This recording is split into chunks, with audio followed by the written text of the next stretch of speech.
ఏపీలో ఎరువుల కొరత లేదన్నారు సీఎం చంద్రబాబు. అన్ని జిల్లాల్లో ఎరువులు ఉన్నాయన్నారు. యూరియా అవసరాలపై కలెక్టర్లతో వీడియో కాన్ఫరెన్స్ నిర్వహించిన చంద్రబాబు కొన్ని జిల్లాల్లో కొంతమంది యూరియాను పక్కదారి పట్టించారని ఆగ్రహం వ్యక్తం చేశారు. యూరియా విషయంలో ప్రభుత్వాన్ని అప్రతిష్టపాలు చేస్తే కఠినంగా వ్యవహరిస్తామని హెచ్చరించారు. ఎక్స్పెక్టెడ్ రేక్స్ యూరియా 44,508 నెక్స్ట్ 10 డేస్లో వస్తుంది.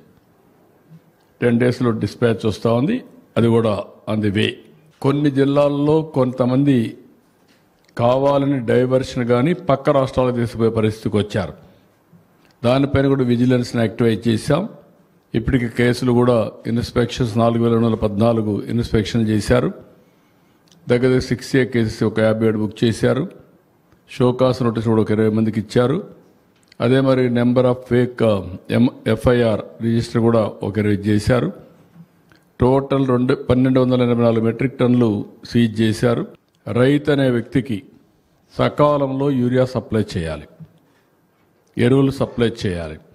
అదే సమయంలో ఎవరైనా స్వార్థపరులు కావాలని ప్రభుత్వాన్ని అప్రతిష్టపాలు చేయడానికి డైవర్ట్ చేయడం, లేకుంటే స్మగ్లింగ్ చేయడం, వేరే పర్పస్లకు ఉపయోగిస్తే మాత్రం చాలా కఠినంగా ఉంటాం, చాలా ఫర్మ్గా ఉంటాం. ఎవరు వాడుకోవాలని వాళ్ళు వాడుకోవాలి. ఎవరైనా డ్రామాలు ఆడితే మాత్రం చాలా మామూలుగా కూడా కాదు. ఈ ప్రభుత్వం ఏంటో చేసి చూపిస్తాను కూడా హెచ్చరిస్తున్నా. Expected rakes